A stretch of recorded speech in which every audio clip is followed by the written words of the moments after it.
हाँ जी, क्या हाल चाल सभी के।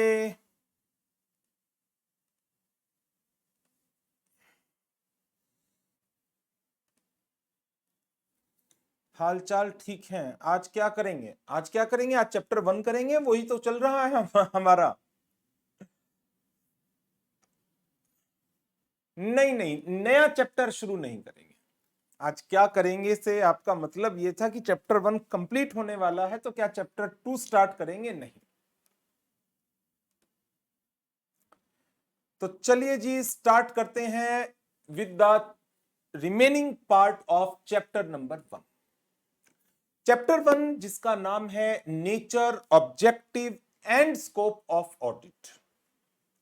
इस चैप्टर में इन टोटल हमने डिस्कस किया था 5 टॉपिक्स हैं जो हमें कवर करने हैं, जिसमें से ऑलरेडी हम 3 टॉपिक कवर कर चुके हैं। Topic number 1 was meaning, nature, objective and scope of audit. Topic number 2 inherent limitations of audit. Topic number 3 meaning, nature and types of engagement. तो आज हम रिमेनिंग 2 टॉपिक्स की चर्चा करने वाले हैं। एक टॉपिक है क्वालिटीज ऑफ ऑडिटर का, और दूसरा टॉपिक है engagement and quality control standard, EQCS। तो करें जी स्टार्ट।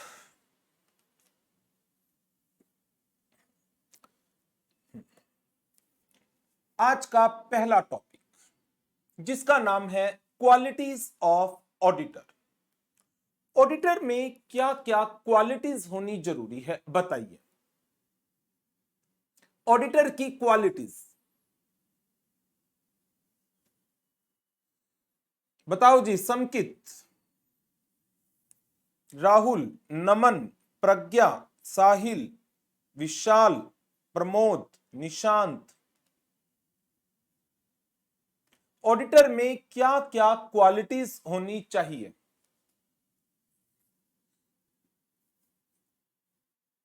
रिप्लाई नहीं आ रहे, क्वेश्चन नहीं समझे क्या? ऑडिटर की क्वालिटीज का मतलब है कि क्या करेक्टरिस्टिक्स वो पोजेस करता हो, क्या प्रिंसिपल्स वो फॉलो करता हो, वो सब चीजों की हम बात कर रहे हैं जी। यस, बिल्कुल सही। Integrity, objectivity, professional competence, due care, confidentiality, professional behaviour, जो चीजें मैंने आपको इंट्रोडक्टरी क्लास में बताई थी, वो सब बातें होनी जरूरी हैं।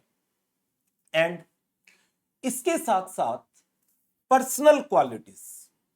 पर्सनल क्वालिटीज जैसे, पर्सनल क्वालिटीज में क्या क्या चीजें आ जाएंगी? Rational decision, tactful approach, firmness, caution, ये चीजें जरूरी है। टेक्निकल क्वालिटीज के अंदर जब हम बात करेंगे तो हम कहेंगे कि ऑडिटर को अपडेटेड नॉलेज होनी चाहिए अकाउंटिंग प्रिंसिपल्स की, ऑडिटिंग की, बिजनेस लॉज की, टैक्सेशन लॉज की, और जो क्लाइंट है उसके बिजनेस की। तो हम सारी क्वालिटीज को 2 कैटेगरीज में स्टडी कर सकते हैं। एक तो हो गई उसकी पर्सनल क्वालिटीज, और दूसरा हो गई उसकी टेक्निकल क्वालिटीज। मैं इस टॉपिक को पहले आपको एक बार बुक में से रीड करा रहा हूं। थोड़ा पैराग्राफ फॉर्म में है, जो स्टडी मटेरियल ने कवरेज किया था इस टॉपिक को। Qualities of the auditor. Auditor is concerned with reporting on financial matters of the business and other institution. यही काम है ऑडिटर का, एक ऑर्गेनाइजेशन के फाइनेंशियल मैटर्स के ऊपर रिपोर्ट करना। And financial matters inherently they are set with the problems of human fallibility, errors and frauds are frequent. Human fallibility मतलब एक पर्सन की ईमानदारी को के ऊपर क्वेश्चन मार्क लगा सकता है पैसा। कहावत है ना, बड़े बड़े पर्सन्स के ईमान डोल जाते हैं पैसे को देखकर। तो वही बात यहां लिखी हुई है कि ऑडिटर एक बिजनेस के, एक इंस्टीट्यूशन के फाइनेंशियल मैटर्स की रिपोर्टिंग करता है और फाइनेंशियल मैटर्स के अंदर ह्यूमन फॉलेबिलिटी के, एरर के, फ्रॉड के चांसेस होते हैं। एज ए रिजल्ट जो ऑडिटर है उससे क्या क्वालिटीज आप रिक्वायर्ड करते हैं? Tactics, caution, firmness, good temper, integrity, discretion, industry knowledge, judgement, patience, clear headedness, reliability, इतना कुछ। लो, एक लाइन में all those personal qualities that go to make a good businessman contribute to the making of a good auditor। तो जो personal qualities एक अच्छे businessman के लिए जरूरी हैं, वही क्वालिटीज एक अच्छे ऑडिटर के रेफरेंस में भी जरूरी है। तो पहला पॉइंट तो आ गया कि ऑडिटर मस्ट पोजेस क्या? Personal qualities. और पर्सनल क्वालिटीज में हम किसकी बात कर रहे हैं? Tactful approach, caution, firmness, good temper, integrity, discretion, industry knowledge, judgement, patience, reliability, headedness, clear headedness. In addition, auditor must have the shine of culture for attaining a good great height. इसका मतलब ईमानदारी, independence. That means he must have the highest degree of integrity backed by the adequate independence। Integrity backed by the independence। Auditor who holds a position of trust must have the basic human qualities apart from the technical requirements of professional training and education। He is called upon constantly to critically review the financial statement, and hence it is obviously useless for him to attempt that task unless his own knowledge is that of the expert। तो expert knowledge की जरूरत है आपको।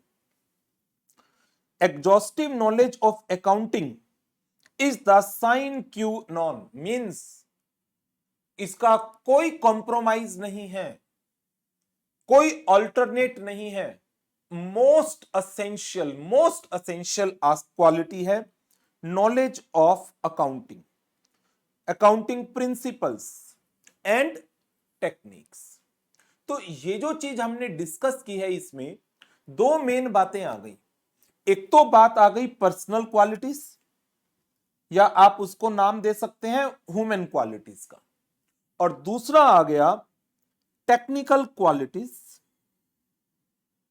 जहां पर आपकी knowledge एक expert की नॉलेज है। तो यदि मैं इसके कीवर्ड को आपको नोट कराऊं, तो मैं ऑडिटर की क्वालिटीज को दो कैटेगरी में ले सकता हूं। पहली,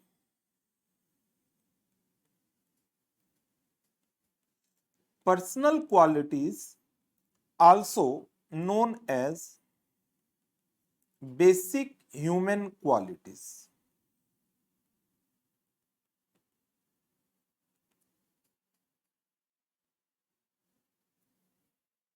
बेसिक ह्यूमन क्वालिटीज। तो उसकी बेसिक ह्यूमन क्वालिटीज में कौन कौन सी क्वालिटीज आएंगी? Integrity backed by adequate independence, एक ये कीवर्ड था। Integrity backed by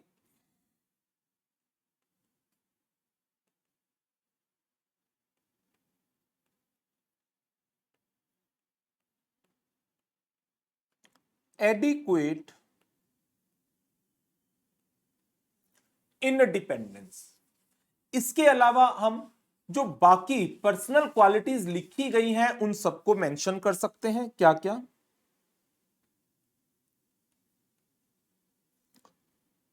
tactful approach, caution, सावधानी से काम करें, फर्मनेस के साथ काम करें, good टेम्पेरामेंट,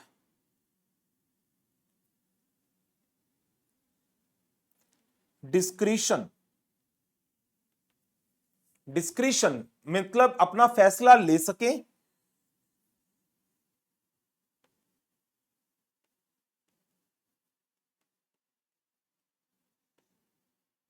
industry knowledge,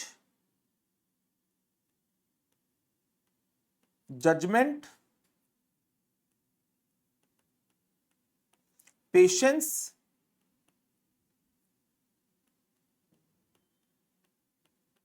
clear headedness,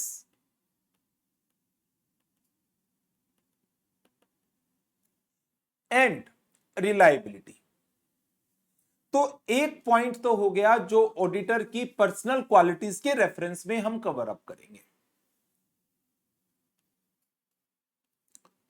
second point आ जाता है उसकी technical qualities.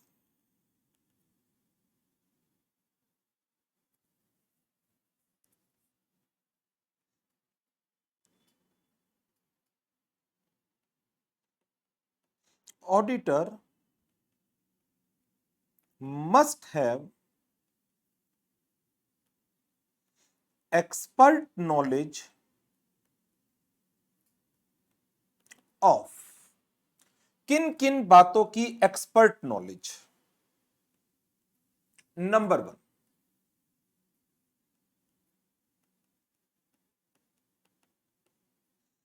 Accounting standards, principles and techniques.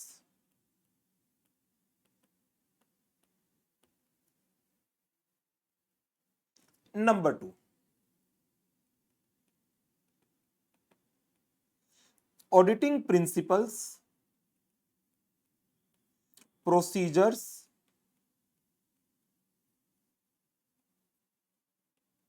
And standards.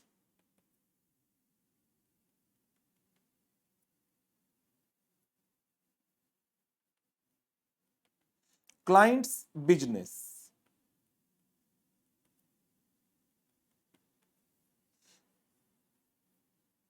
Business,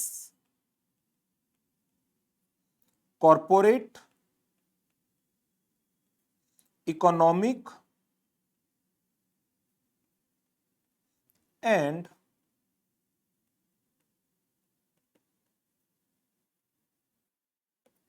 taxation loss.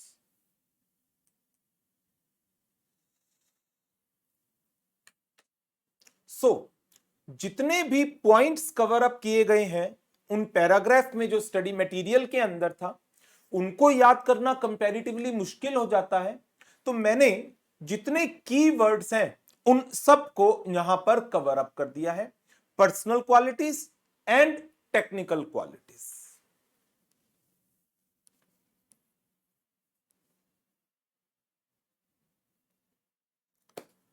तो इसके साथ हमारा ये एक छोटा सा topic number 4, qualities of auditor, complete. चलिए अब बढ़ते हैं इस चैप्टर के लास्ट टॉपिक के ऊपर, and that is engagement and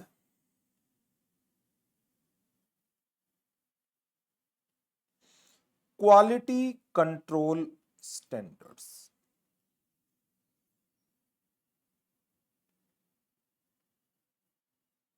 That is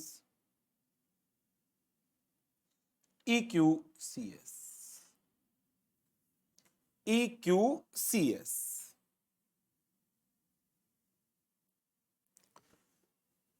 इसकी क्लासिफिकेशन हमने ऑलरेडी कवर अप कर ली है।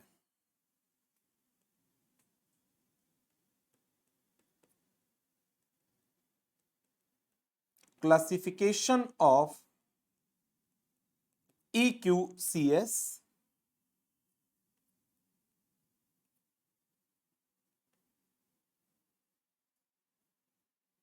already covered in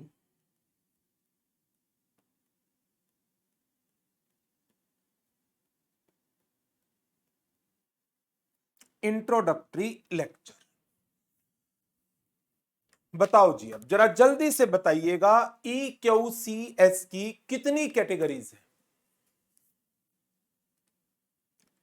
EQCS की कितनी कैटेगरीज हैं? 2 कैटेगरीज। कौन कौन सी? एक है स्टैंडर्ड ऑन क्वालिटी कंट्रोल और दूसरी है engagement standard.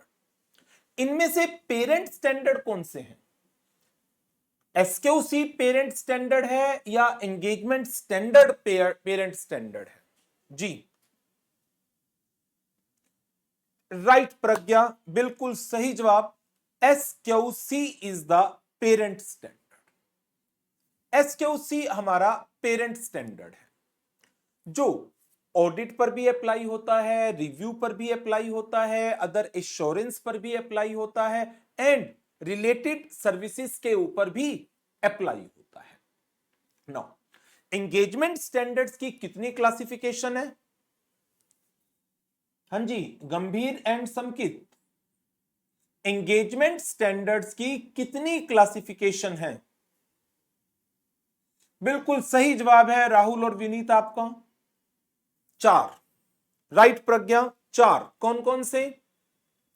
Standards on auditing, standard on review engagement, standards on assurance engagement and standards on related services. एक बार आपको क्विकली रिवाइज करा दूं इंट्रोडक्टरी लेक्चर वाला topic.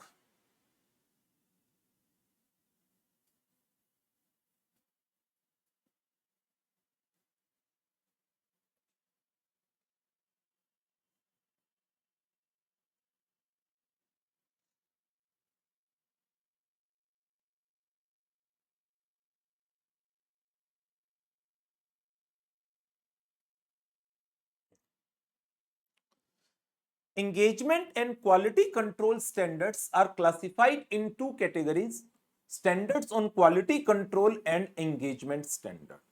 Standard on quality control is a parent standards which is applicable over all types of engagement, whether it is a audit or it is a review or it is other assurance or it is related services. SQC इनको जो numbers allot किए गए हैं 1 to 99 and till date only one standard is issued, that is SQC1, जो आपके chapter number 11 में cover होता है। एंगेजमेंट स्टैंडर्ड्स, ये स्टैंडर्ड्स जो डिफरेंट टाइप्स ऑफ एंगेजमेंट्स की रिक्वायरमेंट्स बताते हैं उनको एंगेजमेंट स्टैंडर्ड्स का नाम दिया जाता है। 4 कैटेगरीज हैं। One is standards on auditing, standards on a review engagement SRE, SAE and SRS. SA इनको जो नंबर अलॉट किए गए हैं 100 to 899, SRE 2000 से 2699, SAE 3000 से 3699, SRS 4000 से 4699। SA ये एप्लीकेबल है while carrying out an audit engagement. SRE while carrying out a review of historical financial information. SAE while carrying out an assurance engagement of prospective financial information or non-financial information like internal control. SRS they are non-assurance based standards जहां पर non assurance engagements like compilation and agreed upon procedures के reference में SRS apply होते हैं। SRS non assurance engagement है। S A, SRE, SAE ये तीनों assurance engagement की कैटेगरी के अंदर आते हैं। किस तरीके से इनके नंबर्स को डिवाइड किया गया है वो भी हमने डिस्कस किया था। ऑडिटिंग स्टैंडर्ड्स की फर्दर क्या क्लासिफिकेशन है वो भी हम ऑलरेडी कवर कर चुके हैं। इस क्लासिफिकेशन के ऊपर अभी दिमाग मत लगाइएगा ज्यादा। क्यों? क्योंकि जैसे जैसे आप आगे के चैप्टर पढ़ेंगे, चैप्टर 11, 2, 3, 4, उसके बाद 6, 7, 8, तो ये नंबर ऑटोमेटिकली आप लोगों को याद हो जाएंगे। तो अभी इसके लिए दिमाग नहीं लगाना है। तो ये मैंने आपको क्लासिफिकेशन करवा रखी है सारी। तो अब हमें करना क्या है? अब हमें इसके रिलेशन में 2-3 टॉपिक कवर अप करने हैं। दीज आर, नंबर 1, इन स्टैंडर्ड्स की जरूरत क्यों है। नंबर 2, इन स्टैंडर्ड्स की detail. And number 3, duties of a practitioner in relation to EQCS। 3 topic cover करने हैं। Number 2,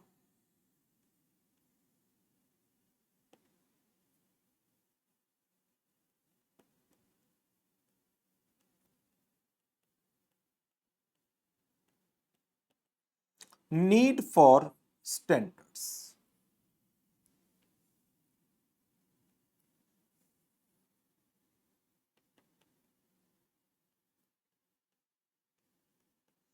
to ensure that to ensure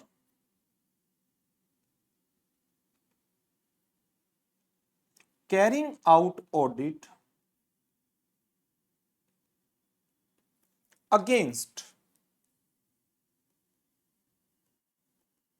established benchmarks। जैसे यदि स्टैंडर्ड्स ना होते तो मुझे आइडिया नहीं होता कि मुझे कौन सा एश्योरेंस लेना है। अब बताओ, एसए 200 बना हुआ है तो मुझे कौन सा एश्योरेंस लेना है। एक एस्टेब्लिश्ड बेंचमार्क अवेलेबल है कि मुझे एश्योरेंस में कहां तक जाना है। क्या मुझे एब्सोल्यूट एश्योरेंस पर जाना है, या मैं लिमिटेड एश्योरेंस पर रुक सकता हूं, या कुछ और? बोलो। ऑडिट में मुझे एब्सोल्यूट एश्योरेंस तक जाना है, या मैं लिमिटेड एश्योरेंस पर रुक सकता हूं, या कुछ और? बताओ जी। राइट अनिकेत, बिल्कुल सही। साहिल,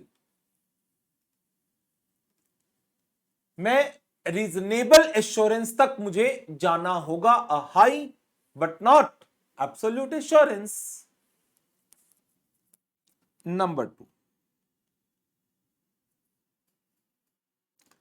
क्या ये स्टैंडर्ड, जब ऑडिट करेंगे फाइनेंशियल स्टेटमेंट्स की हम, तो इन स्टैंडर्ड्स के बेसिस पर काम करेंगे, तो इससे फाइनेंशियल रिपोर्ट्स की क्वालिटी में इंप्रूवमेंट आएगी? ऑफ कोर्स आएगी। तो to improve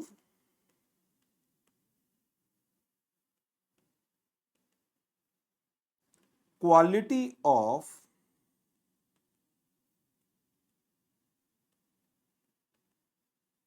financial reporting.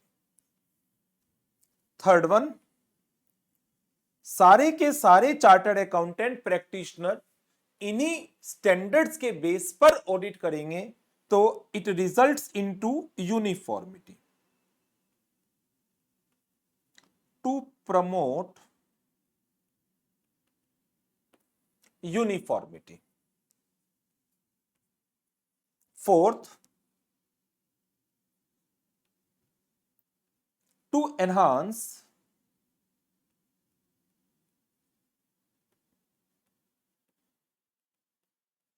professional knowledge and skills।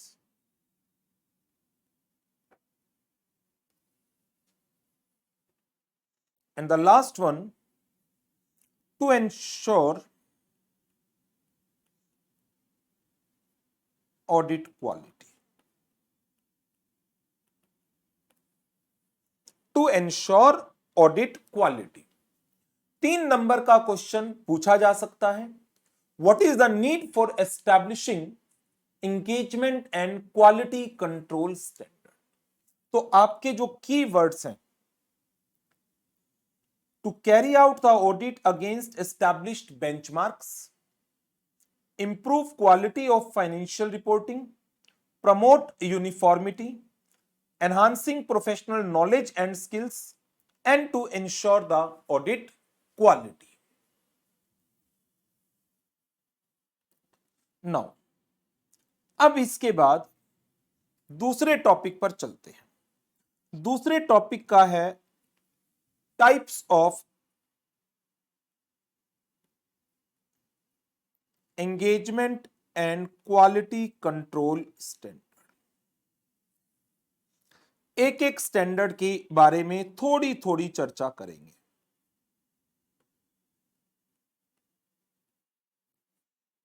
Standards on quality control.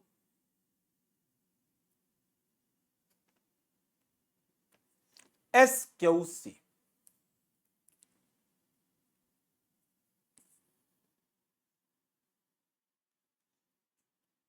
SQC provides guidance as to the responsibilities of the firm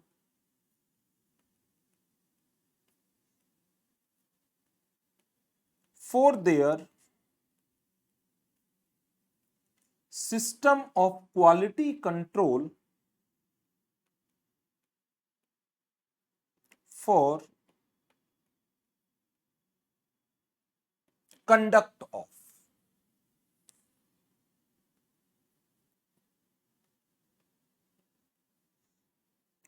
audit of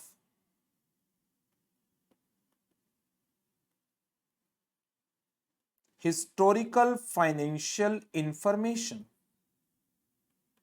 for conduct of review of historical financial information, for conduct of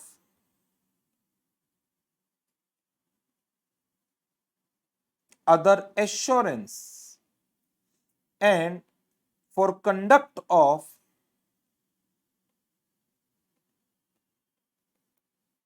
related services। तो ये हमारा पहला standard है, that is the SQC, जो सभी तरह की engagements के ऊपर एज सच अप्लाई होता है।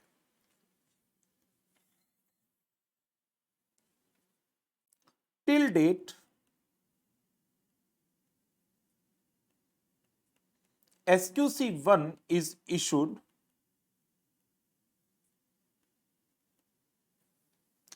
which is considered as a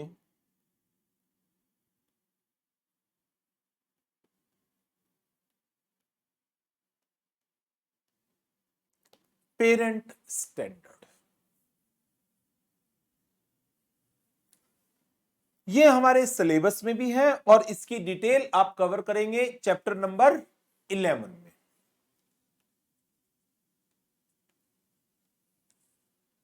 note,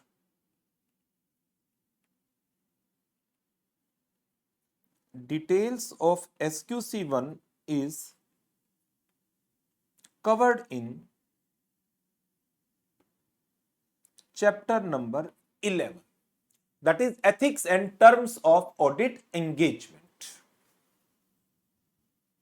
Now, अब इसके बाद बढ़ते हैं सेकंड टाइप के ऊपर। सेकंड कैटेगरी है एंगेजमेंट स्टैंडर्ड की।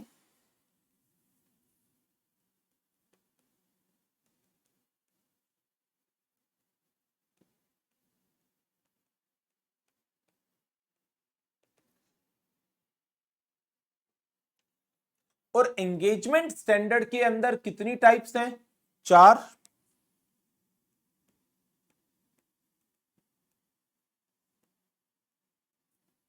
comprises of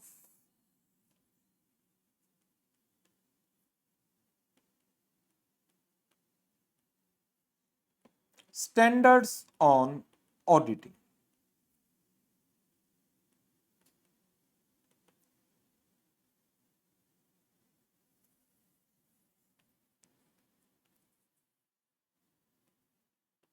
standards on auditing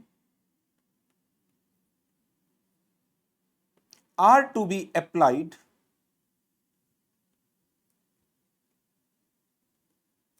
while carrying out audit of statutory audit लिख देता हूं, statutory audit of historical financial information.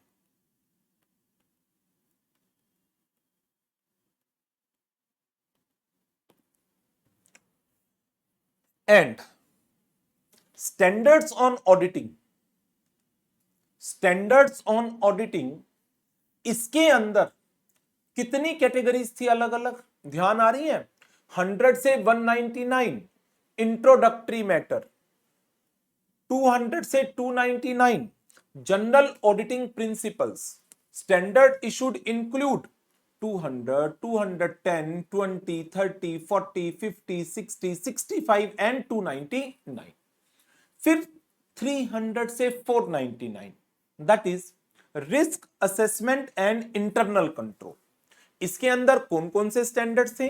300, 315, 320, 330, 402 and 450. फिर नेक्स्ट कैटेगरी है ऑडिट एविडेंस के, जिसके अंदर स्टैंडर्ड है SA 500, 501, 505, 510, 20, 30, 40, 50, 60, 70, 80. फिर कैटेगरी है 600, that is using the work of others, 600, 610, 620.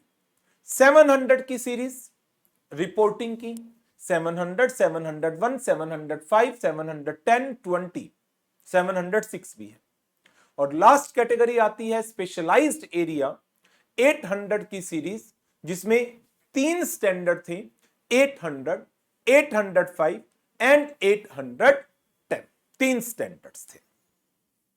Now कुछ एग्जांपल्स लिखवा दूं.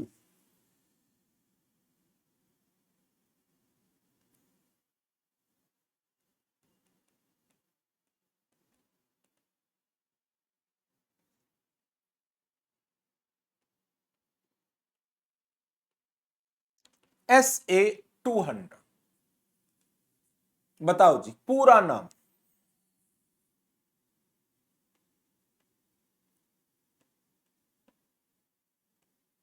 Overall objectives of the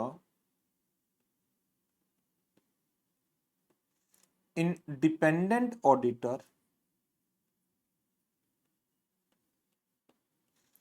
and conduct of audit in accordance with standards on auditing. SA 210,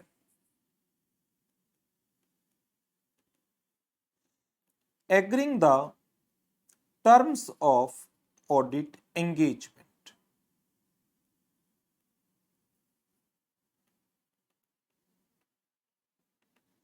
220,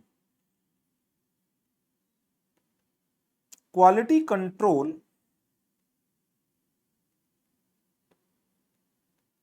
for an audit of financial statements. SA 230,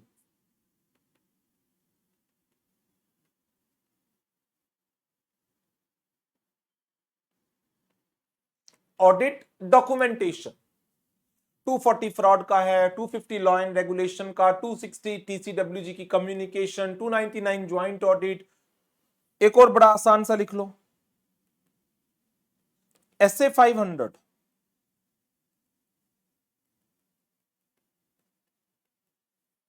audit evidence. बहुत है इतने तो, यदि आ भी गया एग्जाम में तो. और वैसे भी जैसे जैसे आगे के चैप्टर पढ़ोगे, स्टैंडर्ड्स के तो बहुत सारे नाम आपको एट सच याद हो जाने वाले हैं.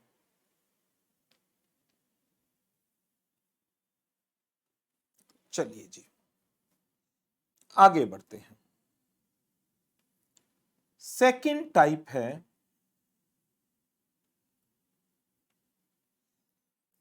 standards on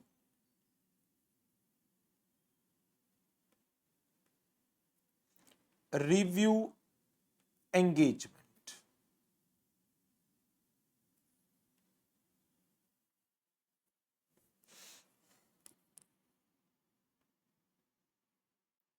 Standards on review engagements are applied in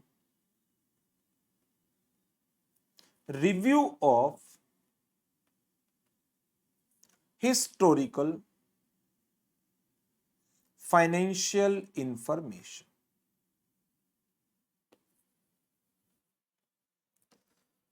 अब आप मुझे बताएंगे एक चीज तो मैं आगे चलूंगा।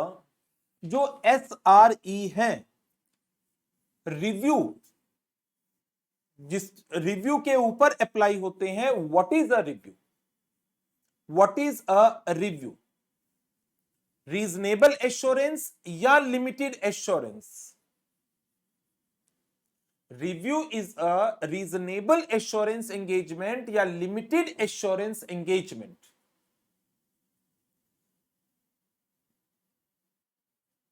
रिव्यू इन्वॉल्व्स डिटेल्ड प्रोसीजर और लिमिटेड प्रोसीजर्स?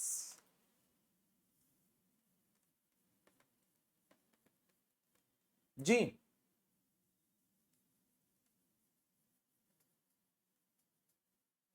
बताइए, आपके रिप्लाई का इंतजार है।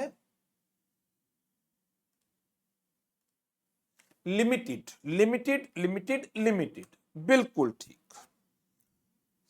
Review is a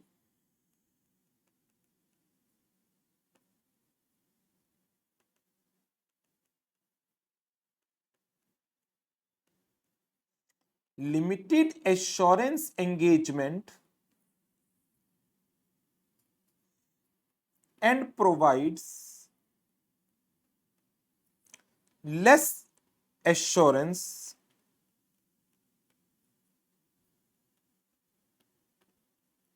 as compared to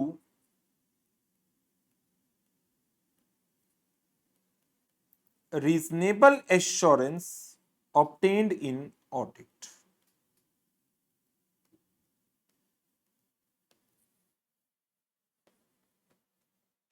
examples क्या हैं इसके?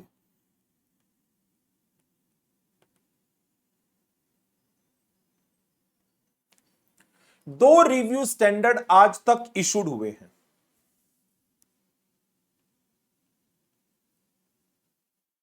SRE 2400,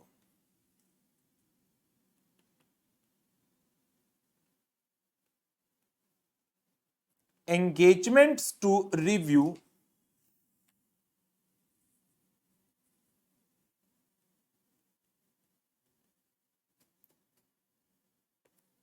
historical financial statements and 2410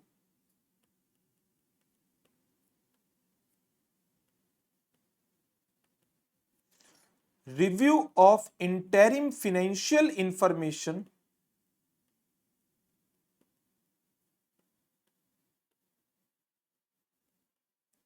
performed by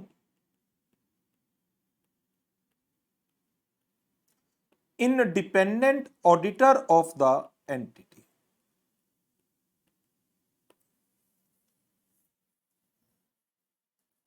दो स्टैंडर्ड्स हैं रिव्यू के।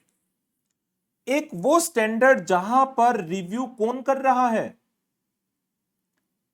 कंपनी का ऑडिटर ही कर रहा है। कंपनी के ऑडिटर को ही आपने रिव्यू करने की जिम्मेदारी दे रखी है। और एक है engagement to review historical financial statements, और वो कौन कर रहा है? Any practitioner other than auditor. अब एक चीज सोचकर बताना, मैं ऑडिटर हूं, मैं कंपनी की फाइनेंशियल स्टेटमेंट की ऑडिट कर रहा हूं, I am aware about the company, मैंने अपनी ऑडिट के डिटेल्ड प्रोसीजर्स परफॉर्म कर रखे हैं, मेरे लिए रिव्यू करना आसान होगा, या आप जो कंपनी के ऑडिटर नहीं है, सिर्फ रिव्यू करने के लिए आपको एंगेज किया गया है। आपकी कोई नॉलेज नहीं है इस कंपनी के बारे में, आप कंपनी की अकाउंटिंग पॉलिसीज को नहीं जानते, आप कंपनी की मैनेजमेंट को नहीं जानते। ऑडिटर के लिए रिव्यू करना कंपैरेटिवली आसान होगा या प्रैक्टिशनर अदर देन ऑडिटर के लिए? किसके लिए रिव्यू करना आसान रहने वाला है, ऑडिटर के लिए या any practitioner other than auditor? बिल्कुल सही जवाब है सभी का, ऑडिटर के लिए, because auditor is already having an understanding of the entity, auditor is having understanding of the entity environment, auditor is having understanding of entity internal control system, management, governing body, etc etc। तो auditor के लिए review करना काफी आसान है, तो उसके लिए एक स्टैंडर्ड ही अलग बना दिया कि यदि आप कंपनी के ऑडिटर से इंटरिम फाइनेंशियल इंफॉर्मेशन, इंटरिम एक क्वार्टर की बनाई, हाफ ईयर की बनाई, जो अभी फाइनल नहीं है, फुल ईयर की नहीं है, उसका रिव्यू करवाते हो तो कौन सा स्टैंडर्ड लगेगा? ये हो गया हमारा रिव्यू एंगेजमेंट के standards. Third category,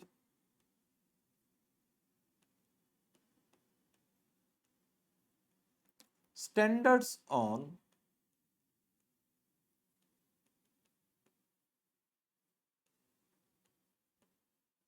assurance engagements।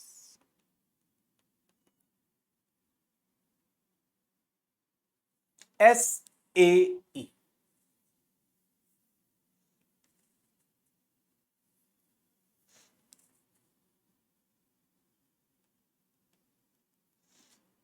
SAE are applied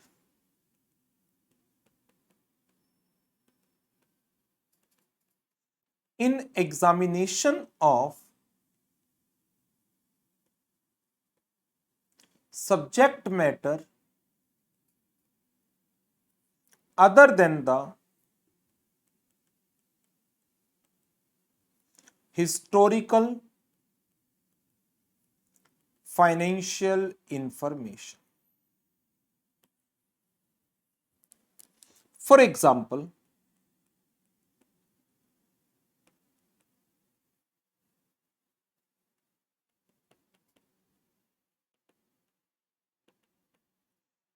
examination of prospective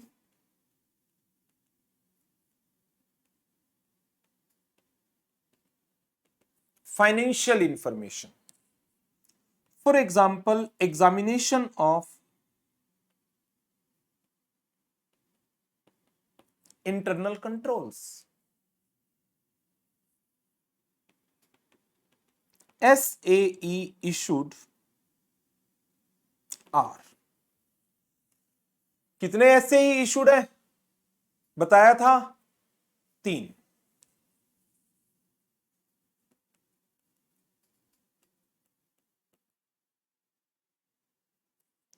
SAE 3400 जिसका क्या नाम है?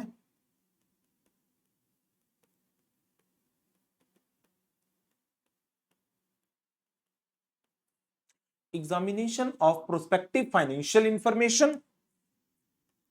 फिर आता है SAE 3402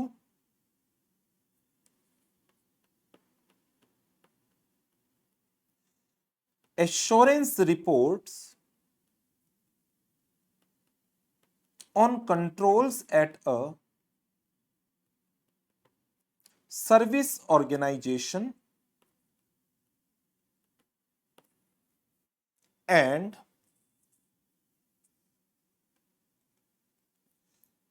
SAE 3420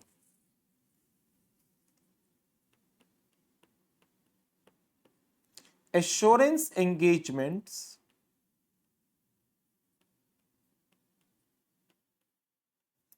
to report on the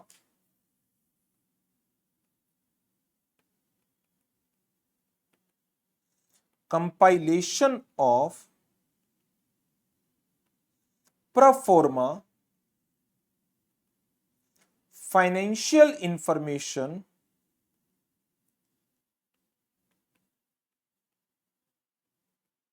included in a prospectus।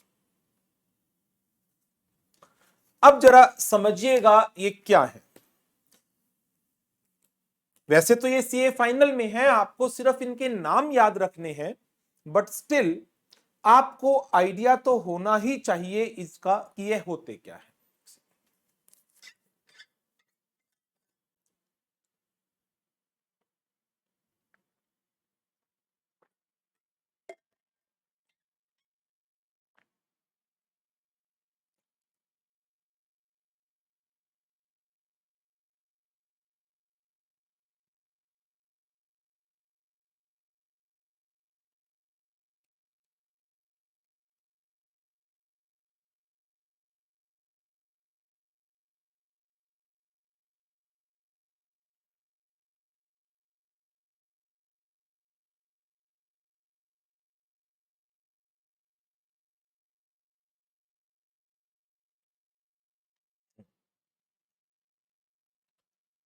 SAE standards on assurance engagements क्या होते हैं?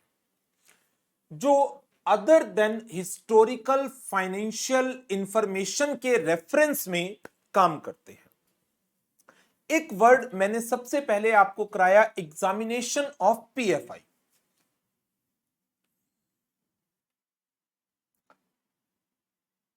प्रोस्पेक्टिव फाइनेंशियल इंफॉर्मेशन लाइक अ प्रोजेक्शन, फोरकास्ट। जैसे आप कोई नया प्रोजेक्ट स्टार्ट कर रहे हैं, कोई नई बिजनेस एक्टिविटी है, नया प्लांट लगा रहे हैं, नया वेंचर एस्टैब्लिश कर रहे हैं, तो उसके लिए आपको फंडिंग चाहिए।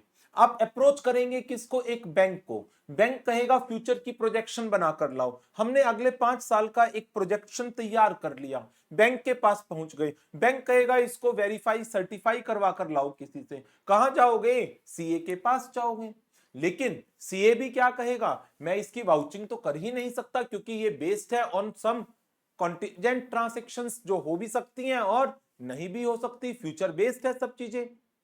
तो इसके रेफरेंस में अलग तरह की एक्टिविटीज परफॉर्म की जाती हैं, तो जिसके रेफरेंस में SAE अप्लाई होते हैं।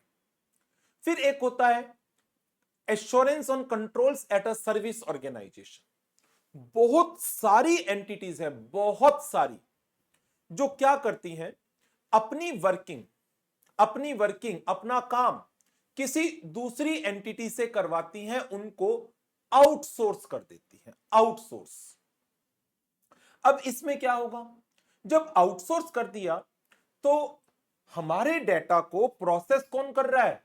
कोई BPO, कोई KPO जो आउटसोर्सिंग का काम करता है। तो मुझे डर है मेरे डेटा को कॉन्फिडेंशियल रखा जा रहा है या नहीं, मेरे डेटा की एक्यूरेट प्रोसेसिंग हो रही है या नहीं। तो उसके लिए मैं उस सर्विस ऑर्गेनाइजेशन को कहता हूं, क्या कंट्रोल है आपके यहां कि मेरा डेटा सुरक्षित रहेगा, मेरे डेटा की प्रोसेसिंग एक्यूरेट होगी? तो वहां की मैनेजमेंट कहती है हमारे कंट्रोल बड़े स्ट्रांग हैं। देन उसको प्रूव करने के लिए सर्विस ऑर्गेनाइजेशन अपने कंट्रोल्स की एश्योरेंस रिपोर्ट लेती है अपने ऑडिटर से। तो यहां पर फाइनेंशियल डेटा को एग्जामिन नहीं किया जाता, रादर इंटरनल कंट्रोल की डिजाइन को, उसकी ऑपरेटिंग इफेक्टिवनेस को, उसके डिस्क्रिप्शन को एग्जामिन किया जाता है और उसके ऊपर एक रिपोर्ट दी जाती है। 3402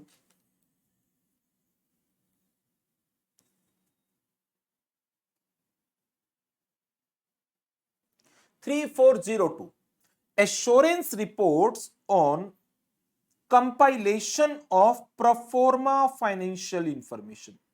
pro forma financial information ये एडजस्टेड इंफॉर्मेशन है। कई बार क्या होता है, हम एक प्रोस्पेक्टस इशू कर रहे हैं, मान लो अब मई का महीना चल रहा है और मेरा प्रोस्पेक्टस इशू होना है let's say in the month of January, जनवरी अगले साल। अभी मेरे पास लेटेस्ट फाइनेंशियल्स अवेलेबल है 31 मार्च 2024 के। मई के महीने में हमारी कंपनी ने एक बहुत बड़ी एक्विजिशन की है, किसी बिजनेस को खरीदा है, कोई बहुत बड़ी सब्सिडियरी एक्वायर की है। अब होगा क्या कि आपकी 3 डेट हो गई, देखो, एक 31 मार्च जिसके फाइनेंशियल्स अवेलेबल है, मई का मंथ जिसमें आपने ये एक्विजिशन की है सारी, और जनवरी जिसमें प्रोस्पेक्टस इशू होना है। जनवरी में जब आप प्रोस्पेक्टस इशू करोगे, आप उसमें फाइनेंशियल्स लगाओगे। लेटेस्ट फाइनेंशियल्स कौन से अवेलेबल हैं आपके पास, बताना जरा। लेटेस्ट फाइनेंशियल्स आपके पास कौन से अवेलेबल हैं, बताओ।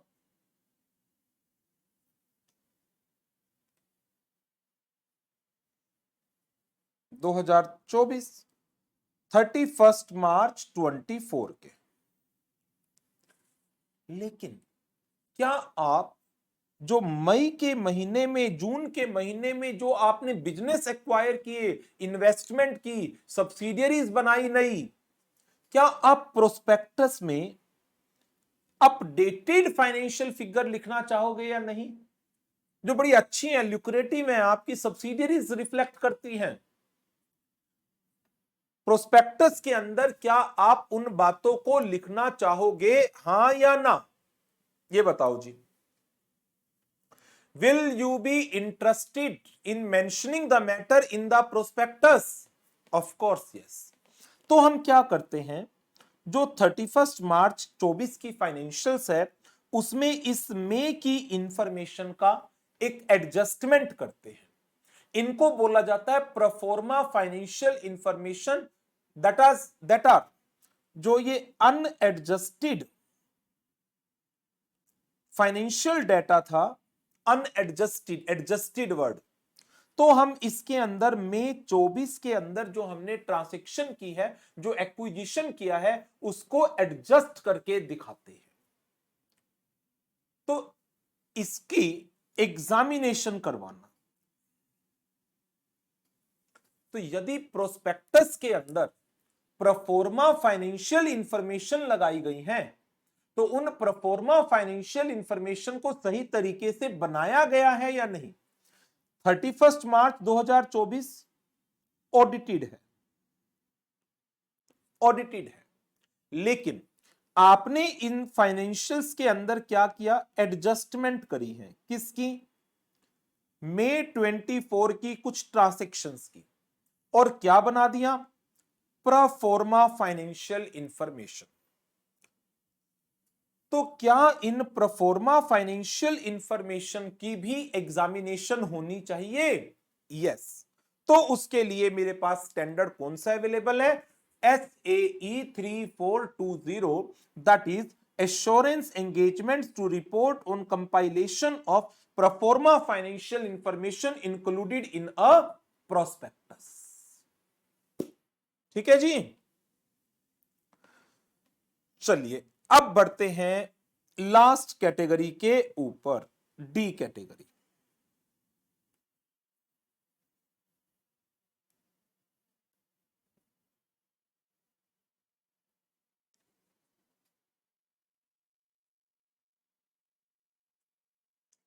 डी कैटेगरी कौन सी है हमारे स्टैंडर्ड्स की,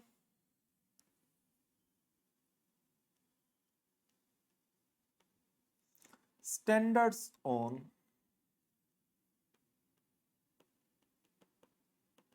related services,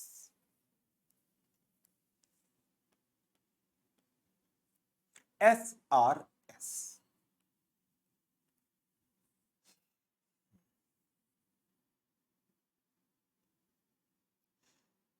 SRS apply in case of non-assurance engagements like agreed upon procedures or compilation engagements. SRS issued are SRS 4400,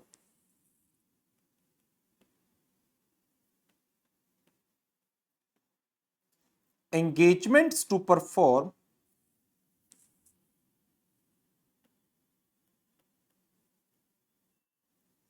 agreed upon procedures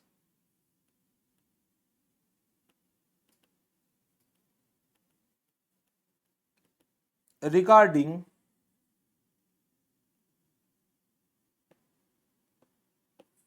financial information.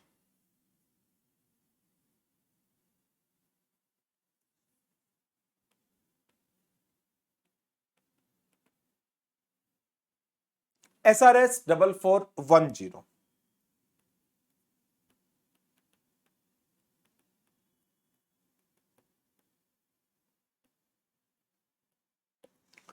That is compilation engagement. तो ये था हमारा topic about various types of standards which comprise of standards on quality control and engagement standard. Engagement standards are of 4 types: auditing standards, review standards, other assurance standard, related services के standards. Now, अब इसके बाद आता है ABCD, last topic.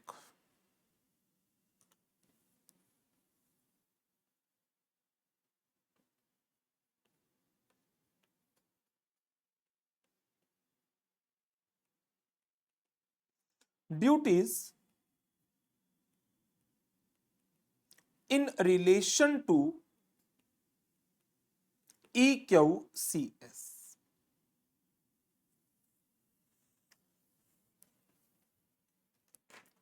Professional accountants की, practitioners की क्या duty है in relation to EQCS?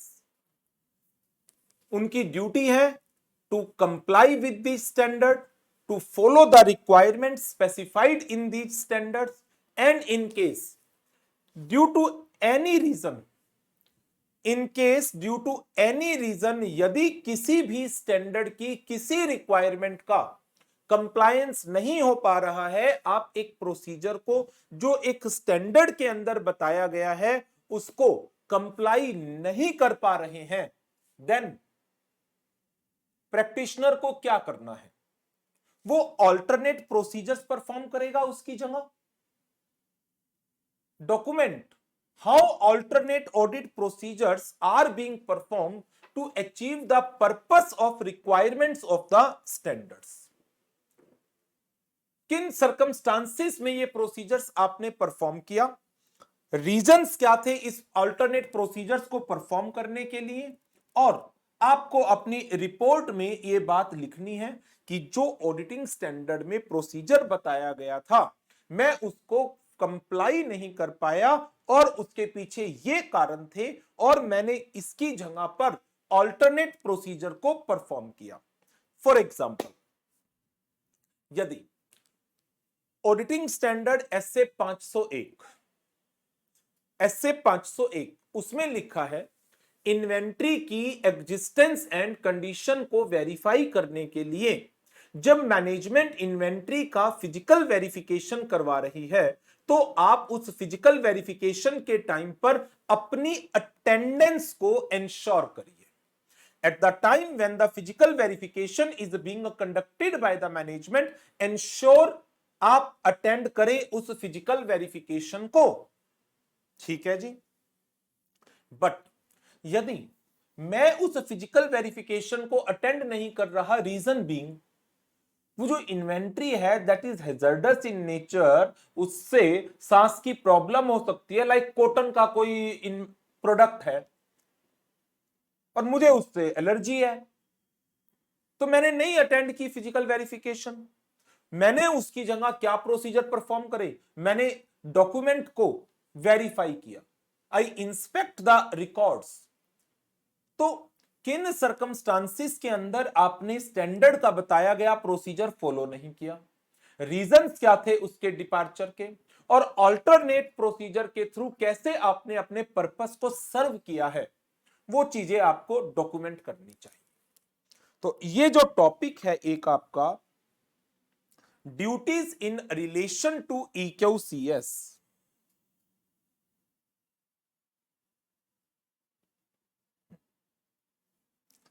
it is the duty of the professional accountant to see that standards are followed in the engagements undertaken by them. However, a situation may arise when a specific procedure as required in the standard would be ineffective in a particular engagement. तो ऐसी situation में आप alternate procedures perform कर रहे हैं। Document note down करिए, how alternate procedures perform to achieve the purpose of required procedure, what are the reasons for the departure, क्यों आपने जो प्रोसीजर स्टैंडर्ड में बताया गया था वो ना फॉलो करके कोई और प्रोसीजर्स परफॉर्म किया, उसको भी डॉक्यूमेंट करिए। And report should draw attention to such departure, report should draw attention to such departure. अच्छा एक सेकेंड रुकिएगा, लाइट गई है, आ गई, चलो। सो हमें क्या क्या चीजें करनी है, number 1 we need to document how alternate procedures performed to achieve the purpose of required procedure,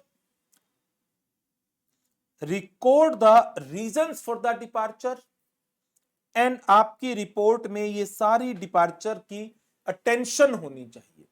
आपको ध्यान आता है कि जैसे कंपनी लॉ के सेक्शन 129 में एक प्रोविजन है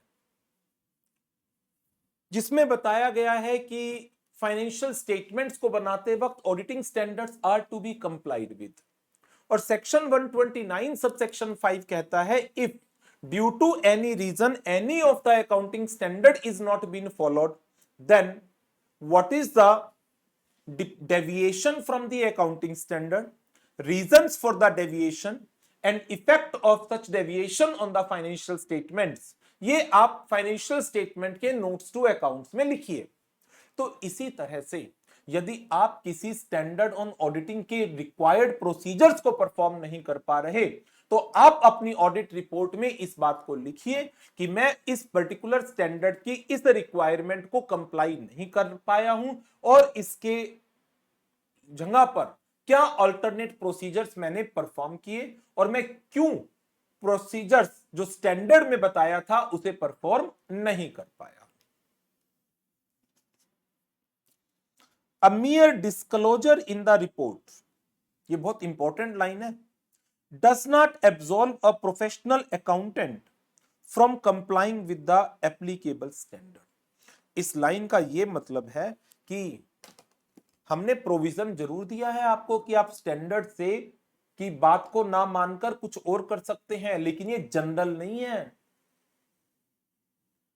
कि आप कभी ये सोचो डिस्क्लोजर दे दिया बात खत्म, हम कुछ भी कर लेंगे, किसी भी स्टैंडर्ड के किसी भी प्रोसीजर को फॉलो नहीं करेंगे और उसका डिस्क्लोजर दे देंगे, हमारी छुट्टी, हम फ्री हैं। नो नो नो, आपको बड़े स्ट्रॉन्ग रीजन देने पड़ेंगे इस चीज के, बहुत स्ट्रॉन्ग रीजन, जस्टिफाइड रीजन, क्योंकि स्टैंडर्ड की कंप्लायंस आपकी प्राइम रिस्पॉन्सिबिलिटी है और यदि आप स्टैंडर्ड की रिक्वायरमेंट कंप्लाई नहीं कर रहे तो ऐसे क्या सर्कमस्टांस थे, बहुत सॉलिड ऐसे आपके पास जस्टिफिकेशंस होने चाहिए।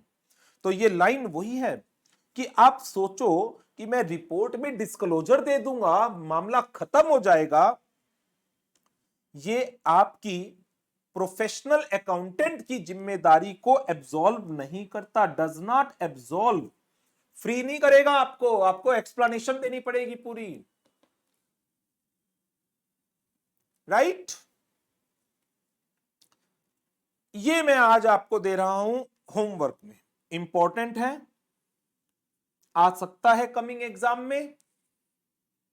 आपको इसको याद करके नोटिंग करनी है घर से, और इसके साथ हमारा चैप्टर नंबर 1 कंप्लीट।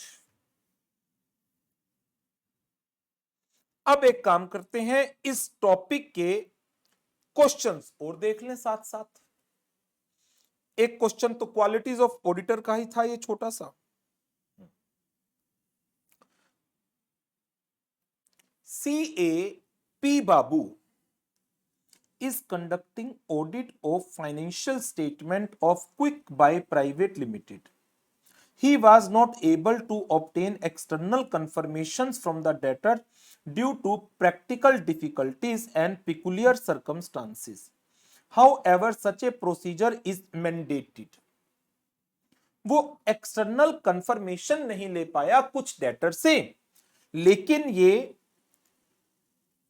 मैंडेटरी था स्टैंडर्ड के अंदर। Unable to obtain the external confirmation, he relied upon sales detail, e-invoice, e-way bill, traced the payment in the bank account. बहुत सारी वर्किंग करी है इसने। एक तो तरीका है मैं डेटर से ही सीधा कंफर्मेशन ले लूं कि आपने इतने अमाउंट का सामान खरीदा है और इसकी इतने आउटस्टैंडिंग बैलेंस है आपका। दूसरा तरीका, मैंने सेल डिटेल चेक की, ई इनवॉइस चेक किए, ईवे बिल चेक किए, पेमेंट की entry in the bank account check की, और मैं रीजनेबली सेटिस्फाइड हूं विद द ऑडिट एविडेंस। क्या मेरे ऊपर कोई रिपोर्टिंग ड्यूटी है? Not following a mandated procedure. आपने एक मैंडेटरी प्रोसीजर को फॉलो नहीं किया, तो क्या आपकी कोई ड्यूटी है? जी हां। Document how alternate procedures perform.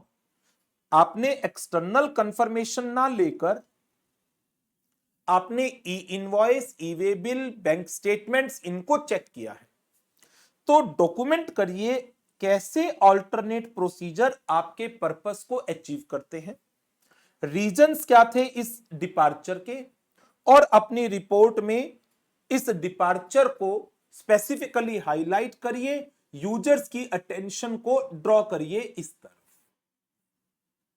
So CA Babu is required to document how alternate procedures achieve the purpose of required procedure. Reasons for departure has to be documented. His report should draw attention to such departure.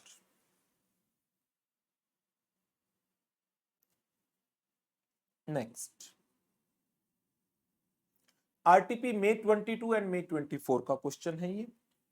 Standards on auditing apply in audit of historical financial information.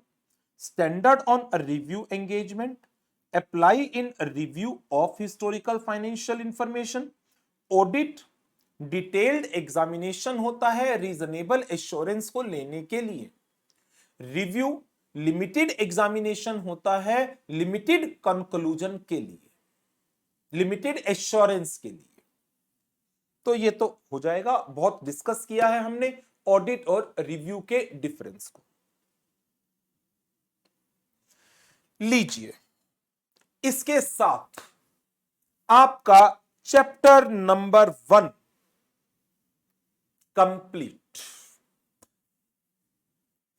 Questions भी discuss किए हैं हमने इसके लगभग सारे, और majority concept को मैंने आपको नोट डाउन भी कराया है, और बड़ा ही आसान चैप्टर है।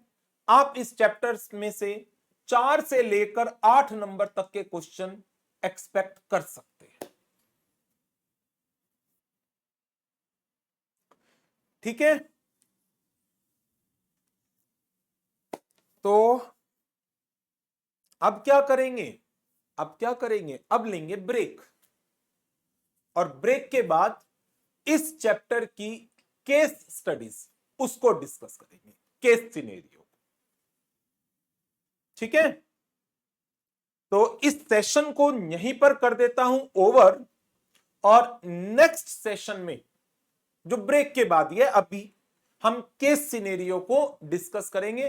तो इसीलिए इस वीडियो को मैं यहीं पर ओवर कर देता हूं एक बार कलर बार लगाकर, कि ये चैप्टर हमारा यहां पर फिनिश होता है। तो मुलाकात करेंगे आफ्टर 10 to 12 मिनट्स, और जिसमें हमें डिस्कस करना है केस स्टडीज।